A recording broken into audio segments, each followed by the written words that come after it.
Hey, everybody. Good morning. Good morning. Good morning. I'm so excited to be here with you all, especially so many of you I've only seen from the neck up or from the eye up. And so it's just so good to be in physical space with everybody. I am delighted to introduce Kiara Ellis, who is going to introduce our keynote speaker, Melissa Buffalo. So I'll pass the mic to Kiara, but I'm Susanna Bartlow. I'm the Community Outreach and Engagement Associate. I should have said that first. But I'm thrilled to be here with you all. So I'll pass the mic to Kiara. Thank you so much. And Kiara is the Director of Community Outreach and Engagement for the Masonic Cancer Center. Thank you. You guys have to clap for the keynote, not me. Not special. So I have the distinct pleasure of introducing Melissa Buffalo, Chief Executive Officer of the American Indian Cancer Foundation. Ms. Buffalo is an enrolled member of the Meskwaki Nation in Iowa and Dakota from Crow Creek and Lower Brule Sioux tribes. She has over 15 years of experience working in the public health sector in a variety of roles. She brings a wealth of knowledge to AICAF. As the CEO, Melissa is committed to working with and for tribal nations and urban and rural tribal communities with opportunities to heal emotionally, historically, spiritually, and physically from the inequities of cancer. She also shares her expertise with us as a member of the Masonic Cancer Center Community Impact Board. Please welcome Melissa Buffalo.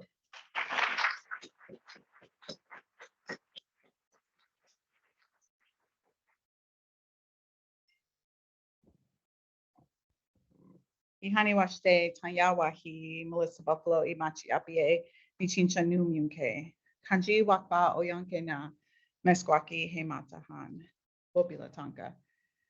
Welcome, good mid after soon to be morning afternoon. I just introduced myself in Lakota, a language I was taught growing up. Man, this isn't a Mac. Totally throws you off. Should bring up my MacBook. Again, I just shared that. Oh, okay. Yes. I'm not tech savvy, so we'll just put that out there right now. So again, just shared that. My name is Melissa Buffalo. I am a mother of two. I am Dakota from the Crow Creek and Lower Brule Sioux tribes. I am an enrolled member of the Meskwaki Nation.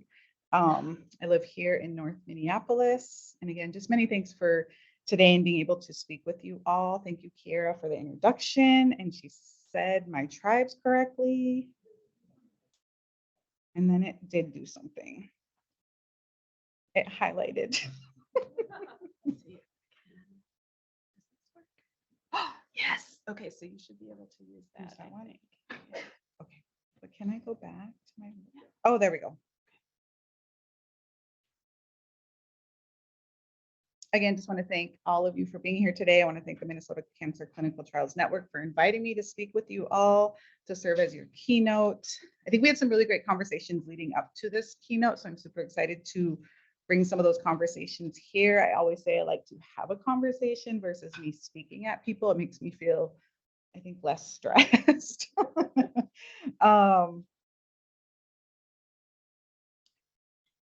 See, you're gonna have to stand. Okay, try this again. Okay. So before we get into this presentation and talk data, historical trauma, the cancer burdens, and the solutions, just want to share a little bit about myself, hence the pictures. I was born to Ruby and Mike Buffalo in Aberdeen, South Dakota. I grew up in Rapid City with my two sisters. We are Meskwaki and Dakota. My parents became grandparents to 7 beautiful children. One of them is over here. Our Dakota and Meskwaki ways of living and thriving are with us. It's our shared experiences. It's that interconnectedness between us. It's 3 generations or more, right? And I just want to share that photo on the right is 3 of the 12 family members in these photos that have had a cancer diagnosis. My older sister most recently had a skin cancer scare and was able to have it be benign, but it still was a scare. And she's one that, like, She's a runner. She just ran the Crazy Horse half marathon, which is amazing. And she's outside, right? She wears sunscreen all the time. And she still had a scare and she was mad. And I'm like, can't prevent everything. And so it's important to be aware, right? To notice these things. So again, that importance of preventative care. Just want to share that we lost my mom within 3 months of her cancer diagnosis, just as I became a mom. So sometimes when I talk about this, I can get emotional. I have to check where my feelings are. And also sharing, my dad is not only a cancer survivor, he currently lives with cancer and has 3 grown children, adults, right? We're trying to navigate nursing home care for him, which is not fun. It's been emotional, it's been scary, it's had some guilt, it's had comfort. And it's honestly nothing we've prepared for. And again, just sharing that we're strong, we're related, we have trauma, we have pain. My sisters and I grew up in an alcoholic home, a home where you knew the numbers to all the bars on the south side of town.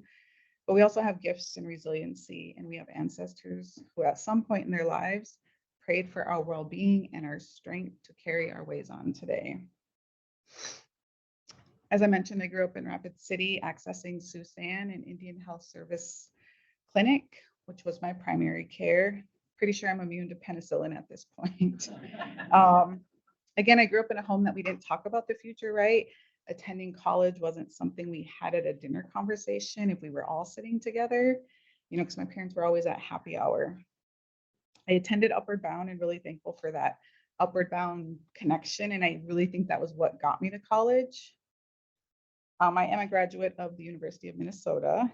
Go back and forth on whether I want my kids to be here because I think we want to move where it's warm as I get older. Went back to South Dakota after receiving my undergraduate for a master's in human development from South Dakota State University. Then I ended up on the East Coast, New Jersey, New York, DC, before moving back just after my mom passed away as my dad's cancer diagnosis came to light. So just again to share, when my dad's cancer came to light, he was a smoker, right? Marlboro Lights. My mom smoked Marlboro Reds growing up. The doctors gave him 6 months to live, and it's been 11 years. So again, taking all of the spiritual, emotional well-being as an Indigenous person into consideration. So before learning about the work that I do now here at AICAF, I did some work with a grant funded by the National Institute on Minority Health and Health Disparities called the Collaborative Research Center for American Indian Health. I had the honor and privilege of working with tribes in South Dakota, North Dakota, and Minnesota to assess their readiness for research, to build up their IRBs, to really look at their research boards and how research was being conducted in their communities. What was that community engagement with tribal members, leaders, researchers, just really giving power to the tribes to drive the data that is there to help them and to use that data in a meaningful way.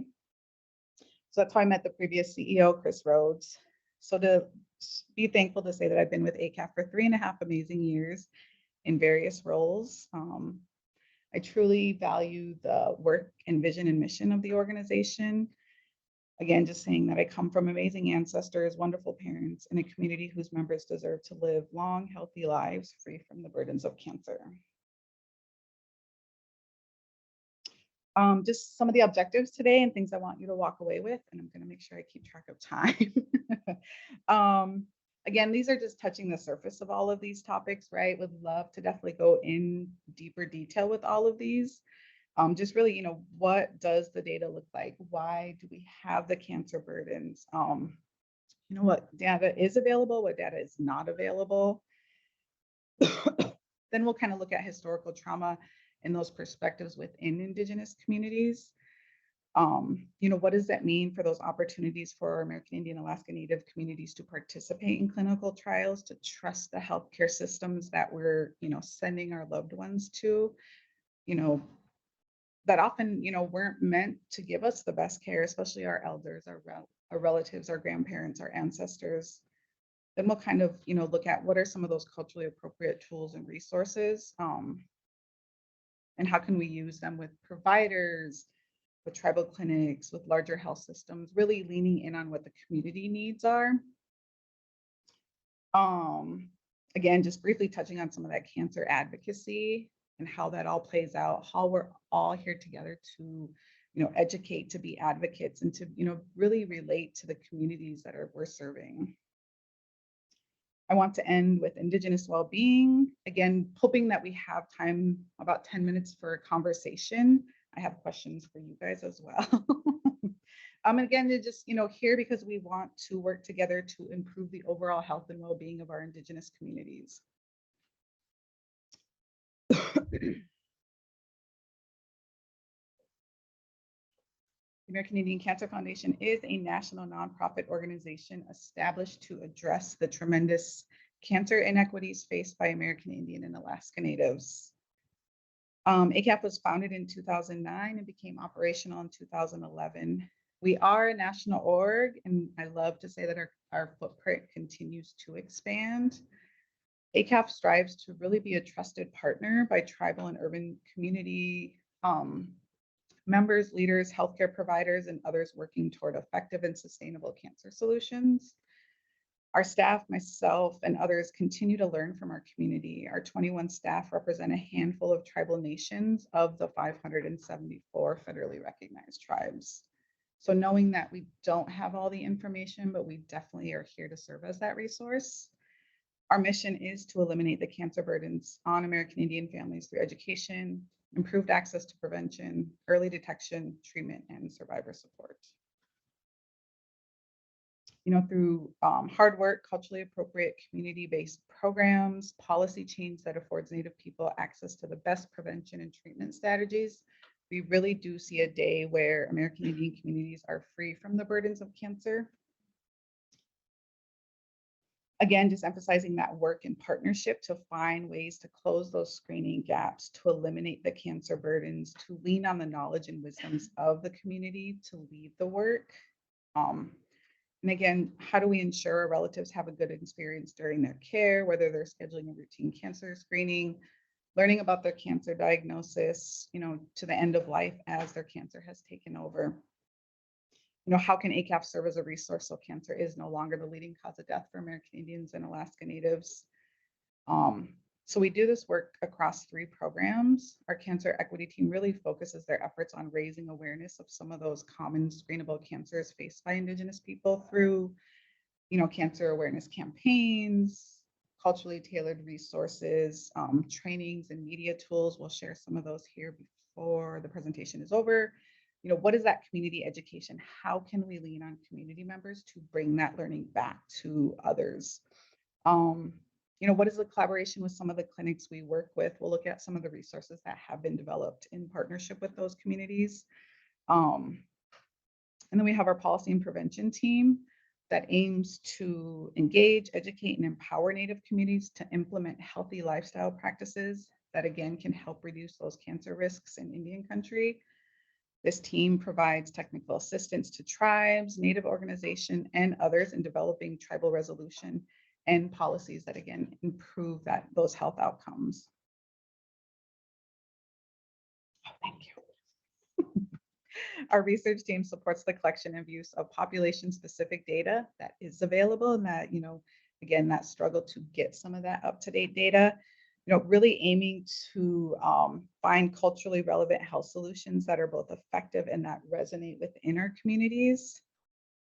And again, how do we disseminate that back? What is that story? What is that benefit of that data to the community? Because sometimes there's harmful data, right? There's data that we don't want back into the communities that serves no purpose.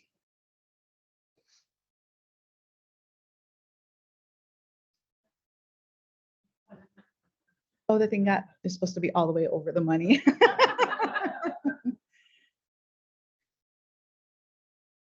And again, being here and the work that we do at AICAF, we know that American Indians face alarming inequities in cancer incidence and mortality. And so again, just coming from that perspective of, before I share, what limited cancer data is available, we know that there's not enough current and up-to-date available on a national level.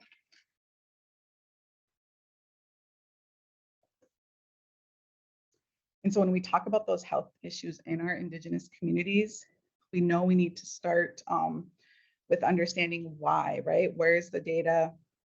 You know, what does it say? What is that story? And it's something we continue to struggle with at AICAF and working with our tribal nations of understanding the data to use it. And according to the National Congress of American Indians and Alaska Natives are often described as the asterisk nation, because an asterisk instead of a data point is often used in data displays when reporting racial and ethnic data due to various data collection and reporting issues, such as small sample size, large margins of error, or other issues related to validity and statistical significance of data.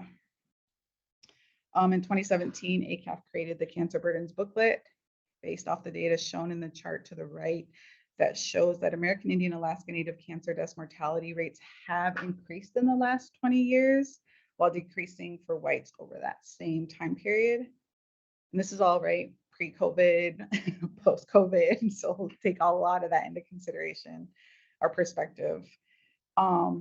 And so again, understanding that cancer information for Native people is often presented for the United States as a whole. And remember, I said there's 574 federally recognized tribes across the US, as well as, I would say, about 50 state recognized tribes.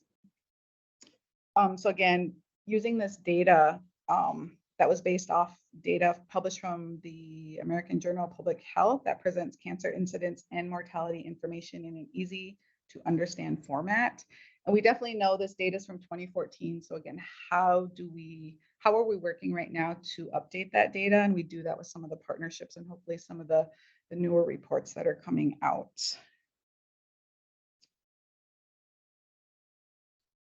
Again, just another screenshot from the booklet shows that the most commonly diagnosed cancers for women and men, and then knowing that lung cancer is the leading cause of cancer death for men and women. And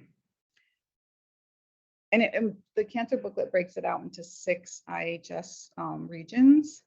And so the region that we're in now, the Northern Plains, experienced some of the highest cancer diagnosis and death rates from lung cancer.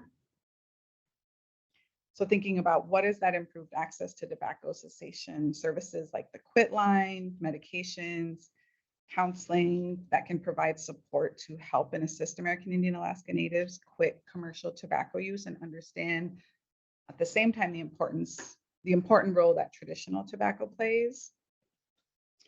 I can definitely get the link, but if you just go to our website, you can Google Indigenous Cancer Burdens. It should be one of the first links that comes up. This is one of our first slides we created when the pandemic started to show the drop in screening. This was based off of the CDC National Breast and Cervical Early Detection Program. It showed there was a 98% drop from January to June of 2020. It's like, who's those 2%ers? Show me them.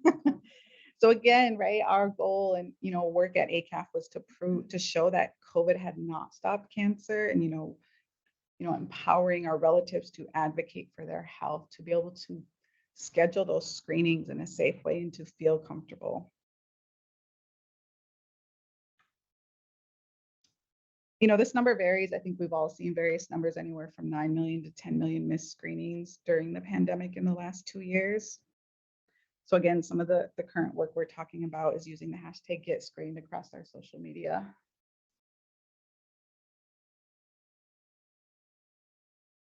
This one's huge. This one was shared recently about the reduced life expectancy, which is scary. Looking at 2022, it's 65 years. Like, my mom passed at 56. And to be 43 and to get close, knowing I'm closer to that age than I am to 30, and like, definitely takes a toll and brings anxiety. And what can I do to be better? What can my dad do? Like, how can we work together to really change that number? Like, it's shocking.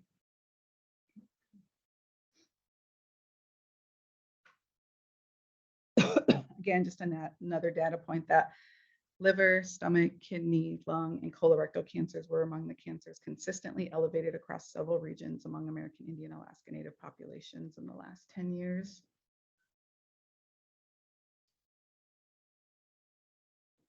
Right, so how did we get here? How did those numbers get to where they are? Why are there disparities? Why are there burdens?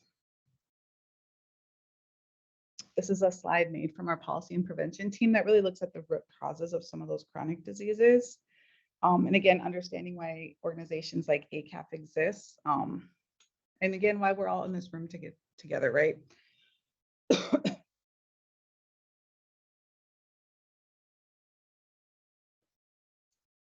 And so in order for our tribal communities, our individuals, our relatives, our future generations to really achieve their full health potential, to get screened for cancer, to trust the system that they're receiving care in, to understand that many American Indian women were sterilized. So how do we build that trust back in?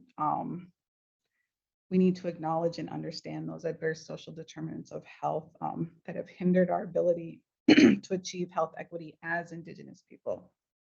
I swear I'm not nervous. My throat is just dry, so please know I'm not nervous.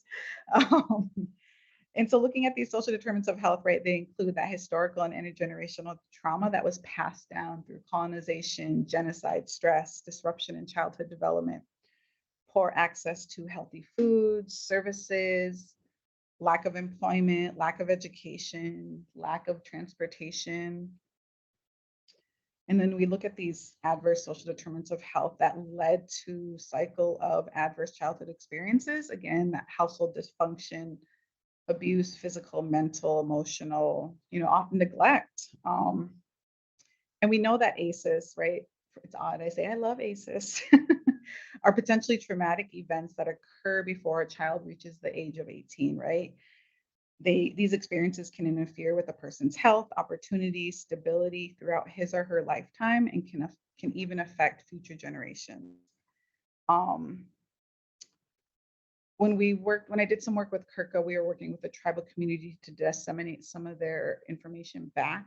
And one of the tribes had brought this ACEs video to us and then wanted to create this data. And so my colleague and I went up, and she was from that tribe. And I don't know how we ended up taking the ACEs exam, right? And I was like, I have like 4 or 5, like I have all of them, you guys. And right, you could laugh about it because laughter is medicine. And she didn't want to share hers. And I was like, why? I'm like, I have 5. Like we can talk about this. Come on. She only had 1 as a Native person. So for her to feel embarrassed and, growing up, what she thought was healthy was embarrassing. But I was like, no, like you have to be okay with that, right? Because I think like that's where I want my child to be. And when she's older, to just say I have 1 ACEs. So then when we look at those ACEs, right, it can lead to that behavioral risk factor. Again, that lack of physical activity, unhealthy eating, commercial tobacco use, and addiction. And then we know that those behavioral risk factors lead to poor health outcomes and ultimately an early death, right? And again, just emphasizing, I lost my mom at 56. My dad is only 70 right now. And I like to give experiences that I have to really help resonate with some of the communities that you may work with and some of the things they're experiencing as well.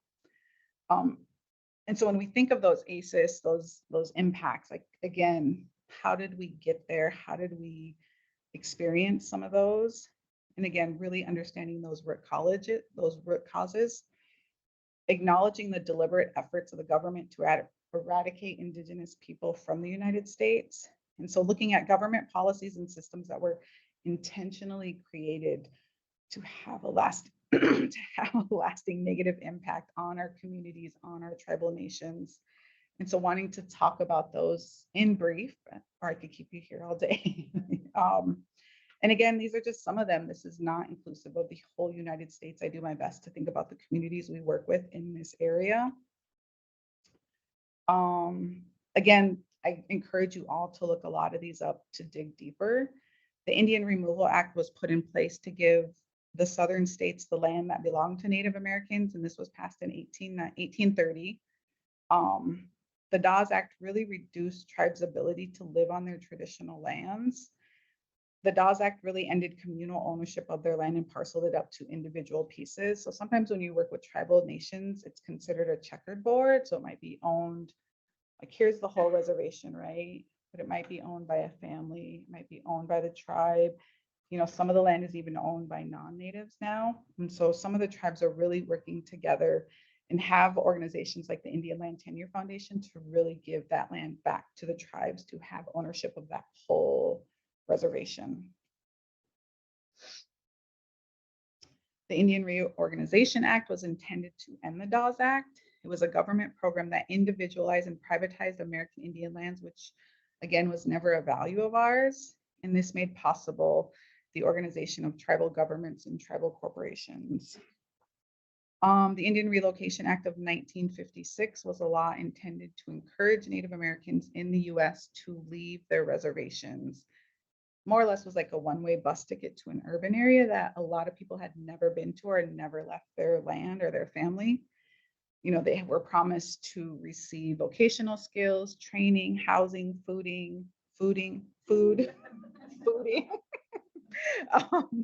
and more or less a way to assimilate them, right? To remove them from their home, their family. And some of those cities included Minneapolis, Chicago, Oakland, Denver, Seattle.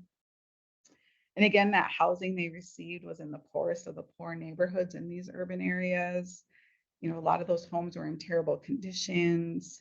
Families were given a one-time staple that did not last, a one-time check. And so hardship really fell on these families, but they didn't have a way to get back home. And so a lot of them turned to alcohol, unhealthy behaviors to deal with those hardships. And then to think about being in this area, right? Also facing racial discrimination and segregation in some of these urban areas. The Indian Religious Freedom Act, although it was in American Indian Alaska Natives' favor, it wasn't. This was passed nearly 44 years ago in 1978 to protect and preserve the traditional religious rights and cultural practices of American Indians, Alaska Natives, Native Hawaiians. So again, me being born in 79 and that just happening a year before really shows how my generation grew up with parents who were taught to go to church, whose grandparents did not speak their language, did not teach them their language because of this. You know, they weren't allowed to speak it, to practice it. And then again, to kind of take that back a little further, American Indians weren't even granted US citizenship until 1924, so 98 years ago. And I don't know how I have this backwards, but then go forward again, we're going forward, right? American Indians weren't even allowed to vote until 1965. And even then, a lot of them still weren't because of state laws. And then this is to where I give context. Does anyone know what was happening between 1939 and 1945?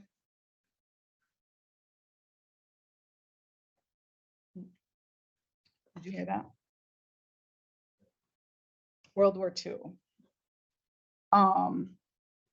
So at this time, the military, right, recruited American Indians to speak their language so that some of that language and those codes were not known. So we have Navajo code talkers, which I think is very common for a lot of us growing up and hearing about.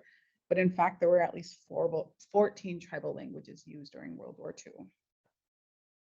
So again, to know you went to war for the United States, but you couldn't come back and vote. The commodity food system, again, detrimental to our health as Native people for years and continues to be. Really leaning in on that, understanding that we were once a healthy and thriving people living off of the land because of those natural foods, that access to hunting, fishing, gaming. And so once, you know, American Indian Alaska Natives were moved to reservations, were moved to villages, they were served some of that government food that consisted of beef in a can, flour, salt, sugar, coffee, commercial tobacco for smoking. And so a lot of us love Indian tacos, but it's not healthy. It's not our way of living. And And this again led to diabetes, heart disease, and again, ultimately cancer. I mentioned a little bit about sterilization. From 1973 to 1976, the Indian Health Service applied forced sterilization on American Indian women. On record, right? Again, taking into consideration how they recorded data back in the 1970s, they have 3,400 American Indian women sterilized between that time frame, between 4 IHS regions, Aberdeen being one of them. So again, that number is probably higher. And this is where that understanding historical trauma plays a role in who I am as a 43-year-old mother, daughter, sister, community member. My older sister was born in 74 in Iowa. Now imagine my parents were living in Aberdeen at that time. My mom could have been one of the ones that was sterilized. And my dad's auntie, who we call Guku in our Meskwaki language, is grandma. She was sterilized. So again, checking where I'm at with my feelings. And that's scary, right? Like to know you went in for healthcare for something you thought you could trust the doctor with, and know you came out not even knowing you were sterilized, and learning about it years later. Two more on this slide. From the 1940s to the 1960s, we had the Flood Control Act, which was authorizing the construction of certain public works on rivers and harbors for flood control. And this is that photo. So this is the 3 affiliated tribes lost 155,000 acres on their Fort Berthold reservation due to the building of the Garrison Dam. So at that time, it caused more than 1,500 tribal members to relocate from that river bottom due to the flooding. And so tribal leaders opposed, right? They went to DC, they tried to find a way to stop this being built, but it moved forward anyway. And in this photo, you can see their chairman, George Gillette, reluctantly signing the agreement to give up 1/4 of their reservation. And he's quoted as saying, "We will sign this contract with a heavy heart. With a few scratches of the pen, we will sell the best part of our reservation. Right now, the future doesn't look too good for us." And so the photo, you can see him crying. And so I always ask folks to take a minute, we'll get 30 seconds, to really look at this photo and what do you see? Like, what do you feel? What are you picturing?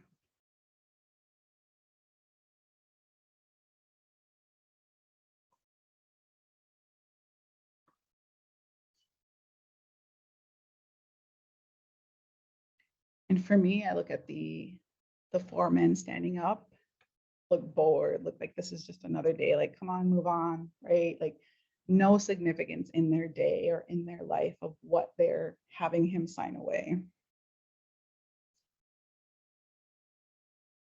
The boarding school era, the last one, which we'll also go into here in a little bit, was one of the most devastating times for American Indian Alaska Natives.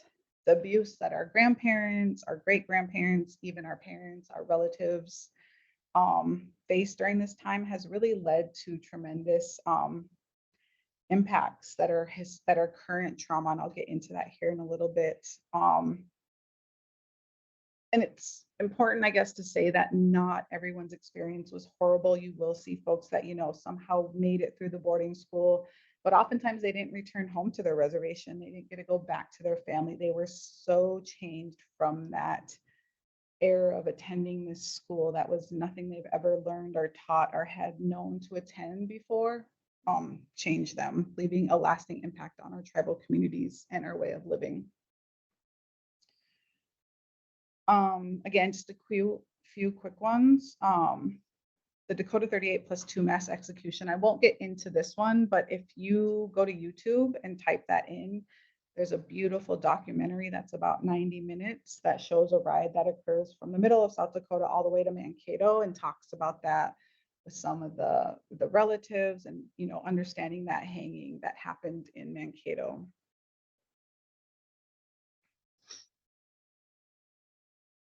In 1868, there was an agreement that the Great Sioux Nation would own or be, have the Black Hills in Western South Dakota, in that, this land was yours. We won't come on it. We will not allow, non-natives to do anything on this land. And so again, it was good for about, I think 7, 8, 9 years. And even after this, I have to go present on another panel for college students. And one of the things I was thinking about and answering the questions was like, my education. And growing up in Rapid City, I attended an elementary called Annie Talent. So it's like, and I knew the name had been changed when I went to college. And hearing that she was racist, but not only that, taking it a step further, like she was one of the white women that went on to the Black Hills. Like she has a book that talks about it. And so growing up and knowing that this name of a school was there until like the mid-90s. And in one of her books, I know the one book she wrote, she did have a section that she said, no good Indian, but a good dead Indian. So again, 1868, right? Then let's get to 1869. The Transcontinental Railroad was completed. So again, that perspective of eastern to western expansion of the United States. Well, then in 1874, they discovered gold, right? So that's where they were like, let's change this treaty. And again, so we look at these tribes in the Midwest, or in South Dakota, North Dakota, are plots across the states. We talked about the boarding school, went into the Allotment Act again earlier. And then again, just another perspective of the Wounded Knee Massacre, which is really considered the last of the Indian Wars for the Midwest. In this photo is Chief Bigfoot, who, was there to avoid what was about to happen. And in December, when this happened, about 175 men, women, and children were killed that day, and a storm came, so they weren't able to do anything with the bodies. And so there's a lot of photos if you Google it and see just frozen bodies of pictures. And this is Chief Bigfoot, whose body was found frozen. There is I think it's a movie on HBO that gives decent context on the Wounded Knee Massacre. Right, so that boarding school era, understanding that historical trauma is current trauma. And I always like to quote Dr. Maria Yellowhorse Braveheart, who describes historical trauma as the cumulative emotional and physiological wounding across generations, across the lifespan, right? Emerging from massive group trauma. And we know that this span is not just one generation, it impacts future generations. Understanding that historical unresolved grief is grief resulting from one historical trauma of genocide, and that grief that has never been expressed, never been healed, acknowledged, or resolved. Like trauma, it can span across generations. And sometimes I'll talk about, like, right, I have 2 sisters, me being the middle child. Right, we grew up in the same home, experienced the same alcoholism, seeing our parents, right? But all 3 of us are so different. And I'll look at my older sister, I'm like, man, she just has this unresolved grief. Because we'll be playing cards, sitting at the table. And the last time she was like brought up cereal, she's like, yeah, I didn't have good cereal growing up. I was like, wait, we all grew up in the same house. Like, you're only 4 years older than me. But again, it's like seeing that she'll pull out these unresolved moments, but then she puts it back in her backpack. And I'm just like, you gotta let it go. So seeing, right, like even within our own family, like there's still trauma, and healing is different for all of us. So normally I pan these photos in, but these are the same children, right? When they get to boarding school, and then when their hair is cut, when their clothing is, their traditional clothing is removed. Even look at their posture and how they're sitting and posed.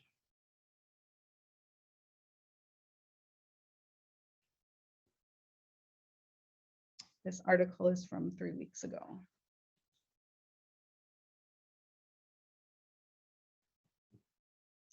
On May 27th of 2021, the buried remains of 215 children, Some as young as 3 years old were found at the site of the Kamloops Residential School in Canada. This school operated as a residential boarding school from 1890 to 1969, which was then turned into a day school and finally closing in 1978. Again, 215 children. That number across Canada, because they have looked into other schools, has turned into over 500 or 5,000. Unnamed children, children never to be returned home, stripped from their parents. I think as parents, can't even fathom your child being taken away from you, right? Just someone coming to your door. And so really understanding a lot of this when we talk about it is a dark, tragic, and real part of history for American Indians, not only in the US, but in Canada. And seeing that impact, how current it is, and what does it mean for the work that we do? How are we addressing the cancer burdens? How are we looking at health disparities? How are we looking at the education system?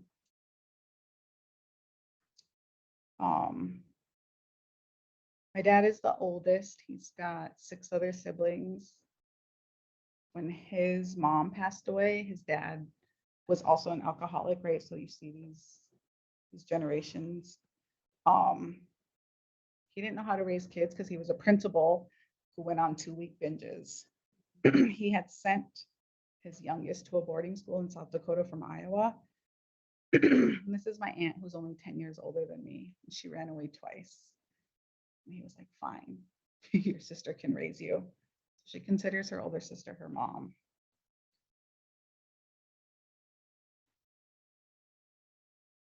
A mentor of mine from the Rosebud Indian Reservation in South Dakota, had talked about this, and we brought him to talk with some of our staff a couple of years ago.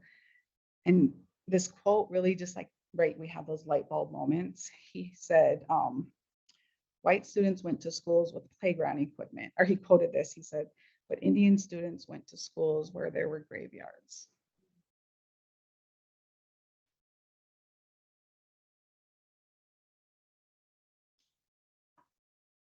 And again, when I talk about this, right, understanding the emotions it can bring for all of us, even if you don't work with Indigenous populations, this can be heavy.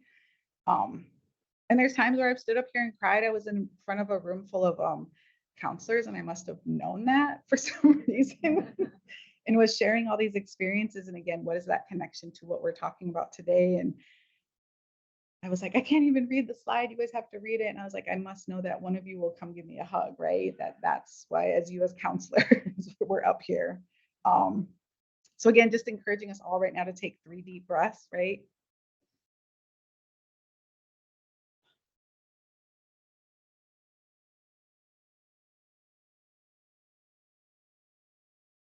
One more. Because it's heavy, it can be triggering for a lot of people. And always giving this context, especially when I'm speaking with tribal communities and tribal nations, or those that work with tribal communities, this is a lot, and it can be a lot. Right? And so again, taking those deep breaths, understanding that, right, we can achieve health equity. We can all work together to help American Indians see that day where cancer is no longer the leading cause of death, right?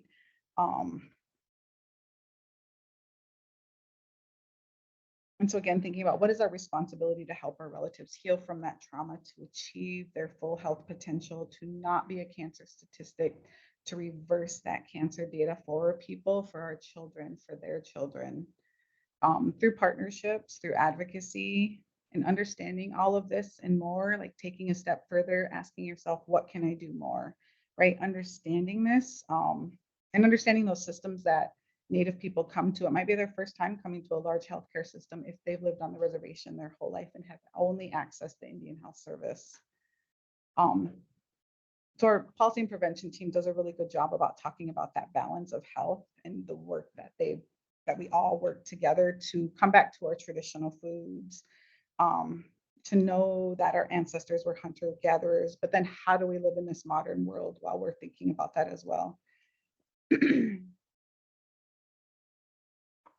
Engaging in that engaging in that upstream approach to acknowledge that health equity means we need to support those positive social determinants of health. What are those social and economic opportunities? What is that increased access to health food that's realistic for our rural communities, for our tribal nations? You know, that return to first medicine was just a conference that was held here in Shakopee to really understand what that means. Having safe physical spaces, that's not a reality for many people. Education, housing, modes of transportation, access to the internet.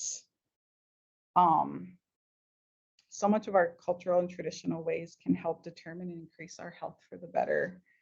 And then breaking those cycles of trauma, right? Telling you I grew up in an alcoholic home, telling you that my dad did. And so seeing that pattern, and sometimes also being thankful that maybe my dad wasn't meant to have any more boys, because my sisters and I are all, you know, for the most sober. My little sister did go through a phase of drug abuse, and, you know, seeing where she's healthy now, raising her own kids. And so what are those protective factors that she has that she's giving to her children? What is that cultural connectedness? What is that connection to our tribal communities? That sense of belonging, resiliency, practicing healthy coping skills. Understanding that, you know, we can talk about commercial tobacco use, we can talk about tobacco cessation, but we can also balance that with understanding traditional tobacco and the role that it plays.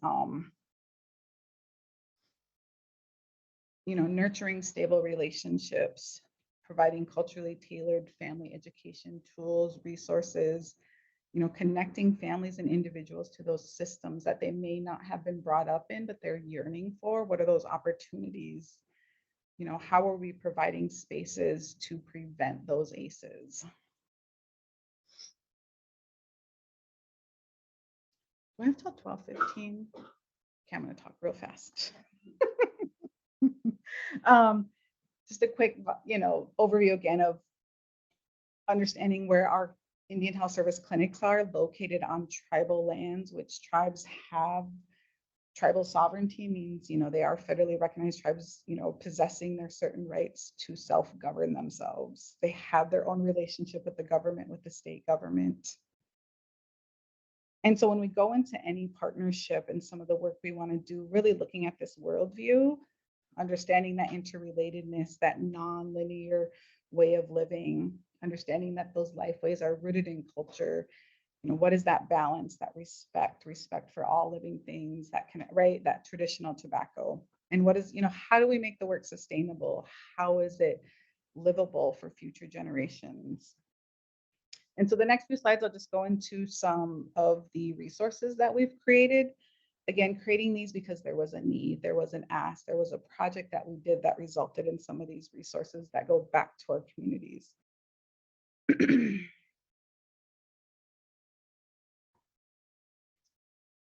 This was done through our SNAP Ed. We provide TA support to some of the tribal grantees here in Minnesota, looking at lifeways as prevention. We recently created some women's screenings and vaccination by age through some of our comprehensive cancer control program funding, looking at what really goes into a PAP, really helping community members and females understand everything that, you know, occurs during a PAP. Another one we created in partnership with the Oklahoma City Indian Clinic. We also make blank versions, right, where we can have others insert their logo or, you know, some of their tribal words, which is around the border of this postcard. Check your dudu shiman is check your breasts in Ojibwe. Again, knowing the signs and symptoms, being able to recognize some of those and have a conversation, normalize the conversation of breast cancer, screening, signs and symptoms. This was actually done with Abby. This is one of our projects, again, you know, looking at what does it mean for lung cancer? What is that screening? You know, even for me as somebody that's in this work every day, truly understanding what does that mean for a low dose CT scan? Like, how can I resonate that back to our communities when we think about that commercial tobacco use? We had some funding from MDH to do some community engagement around COVID-19, the vaccine. So this one was created around pregnancy. A lot of the work with some of our resources focused around being a good relative. What does that mean to be a good relative? Why are we wearing a mask? Not for ourselves, right? But for our elders, for those immunocompromised in our communities, taking care of ourselves and others.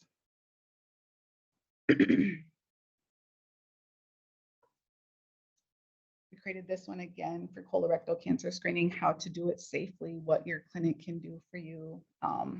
This is Our Lives Are Sacred. This is Zuba. Just another cancer and COVID-19 resource. We recently had some funding to build a survivorship advisory council. We had an amazing group, and we're really looking right now for some of that funding to continue that work, because hearing the survivor stories is so emotional but meaningful for the work for them as survivors to know they are living with cancer. They continue to have this life-changing diagnosis, and what is their healthcare back home. We have our Indigenous Pink campaign right now for breast cancer. And we just, decided to do, what does it mean for our communities to share this knowledge, to be the ones to bring it back to their communities. So we have our first ever campaign advocate, Deanna Standing Cloud, who lives here in the Twin Cities, is going to, share some of our posts on social media to engage in the communities when she's out there doing the work. Again, returning to that well-being as Indigenous people, right? Understanding how do we get there is always going to be a evolving conversation, right? It'll look different for every community, whether you're working with 2 Ojibwe tribes up north, your outcomes may be different, right? The conversations will be different. And so how do we prioritize that Indigenous health is really being open to those conversations, understanding the differences among these communities.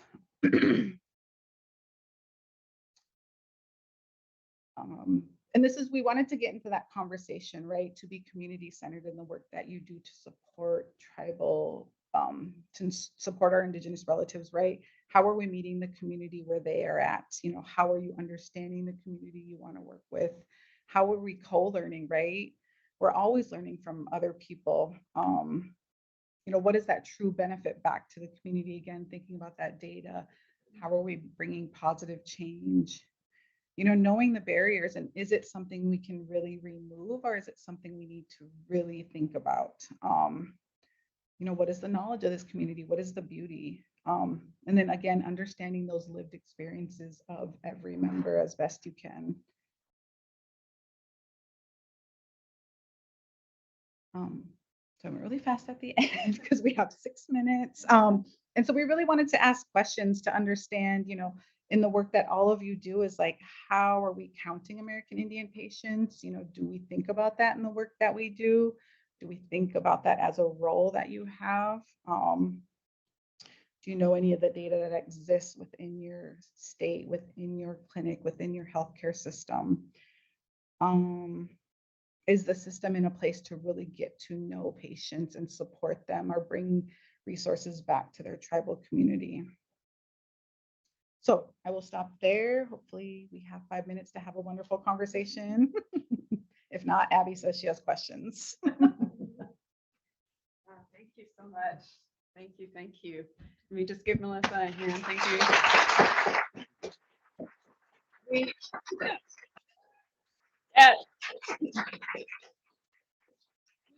do have 5 minutes. We'll call it 5, even though it's 4:59. And just, I wonder if any of you all have answers to the question that Melissa just posed about, like, how do you keep track of data? What kind of data do you know that you have about Indigenous communities in the areas that you serve? And maybe we can do a little flip Q&A for a second. Brinsley has a microphone to pass around if anybody has an answer.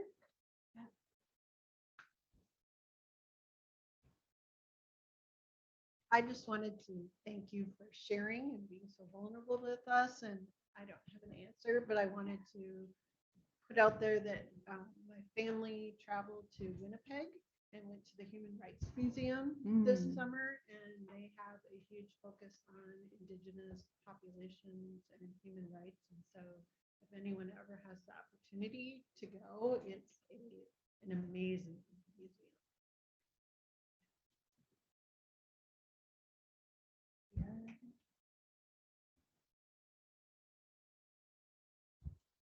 Hi there. Thank you for your talk today. It's a little bit of an answer, but it was really a proud moment that I wanted to share with everybody. So TMIST is a trial that a lot of us do, which is funded through the NCI, um, cancer networks, and it's looking at 2D versus 3D mammography. But this last summer, our site in Minneapolis here got acknowledged for the highest enrollment of Native American women onto the study through Hennepin County Medical Center. So we were so proud of that. So I just wanted to share that because it was hard work, but we really appreciate it and would like to partner with that. Nice. I know AICAF Strom does a lot of work through HCMC, so I did know about that. So kudos. Yeah. You're good. Laurel's got you. Thank you, Michelle. I believe we were second, so we're proud of that too on Team List. But Melissa, a couple of things. One, first of all, about our data and how we track that. And we've met before on Zoom, but it's difficult because a lot of it's self-reported. So we can pull out, within our health system, captures race and ethnicity and all that, but it's self-reported. And I think probably some of that historical trauma you very well described. I doubt everybody's honest about that, and so any data we collect or see, frankly, is probably not all that good. So I guess what I was kind of want to ask you also is, you mentioned the asterisk part, and what we all want to do is to change that. So it's not an asterisk. And from a cancer research perspective, how can we better gather that data? How can we better be inclusive? And to kind of throw it back to you a little bit, but I don't think we're great at capturing that data. I was like, I don't have all the answers. I think what comes to mind when you say self-reporting, right? If they're not reporting, is that their mistrust with your healthcare system, right? Like, why are they not feeling comfortable to say that they're American Indian? Will they think that their healthcare will be different? So I think about that. I have one of my staff here, so I know she was going to answer. I was going to add, when you said self-reported, I was like, nobody ever asks me who I am. And then I find out later they're just putting white, because look at me, but that's not who I am. I'm an Anishinaabe. I'm affiliated with the Fond du Lac Band of Ojibwe, and people don't ask me, and that's why I don't report. So my data is misrepresented. I don't know who's asking or not asking. I'm not pointing fingers, but it's just goes, it goes in the intake, okay? But that's what I would add. Is that helpful? Yeah, it is. I think you're just answering my point is we don't have the data. Yeah. And whether you're not asked appropriately. And I think a lot of it in our health system is if you're person into essential health, they pull out reports like who they are. Those survey questions about what is your race, what is your ethnicity. I'm not convinced people are always honest about it. So I hope those are things good. Maybe. Yeah.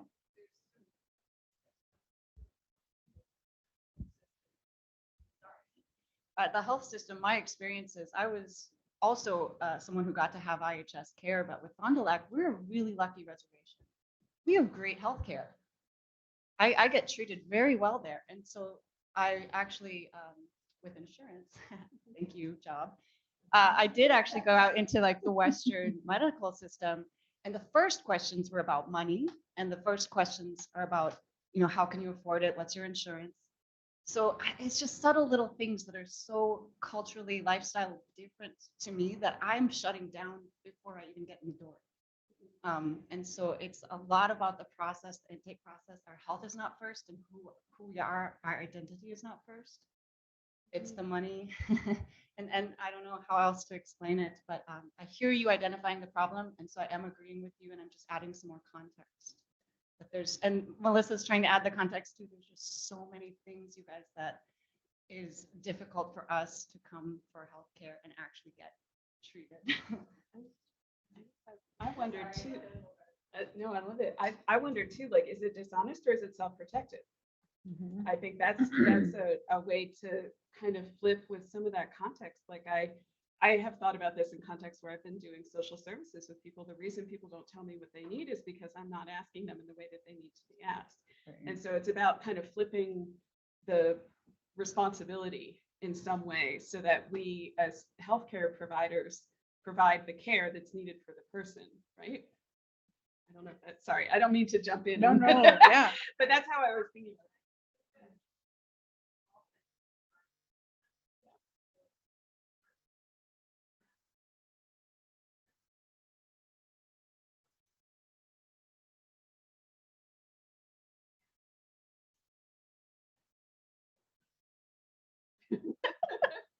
Right.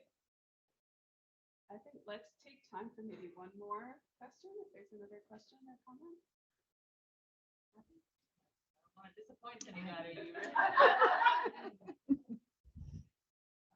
This is not a question because I know it's a tough one, so I'm not asking you this question, but we have talked about this before. So it's more of a comment, but I think relevant to the people in the room. And I've done work with some tribes, done work with clinics that are not affiliated with tribes, but serve primarily, an Indigenous community.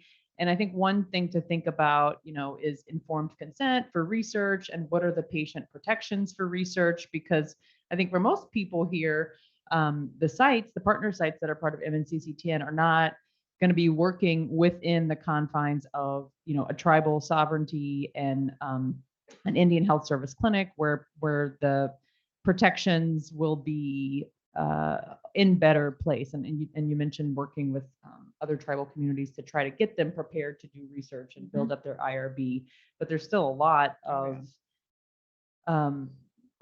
left to be desired in terms of a mechanism in place for researchers and participants to feel comfortable that there's somebody who understands both sides of what we're dealing with, and there are some protections in place. So it's not a question for you to try to solve, but it's just a comment for, I guess, anybody to think about, or if they have anything they want to add to that. Yeah, thank you so much. Well, thanks again to Melissa Buffalo for an amazing keynote. We appreciate you. Another round.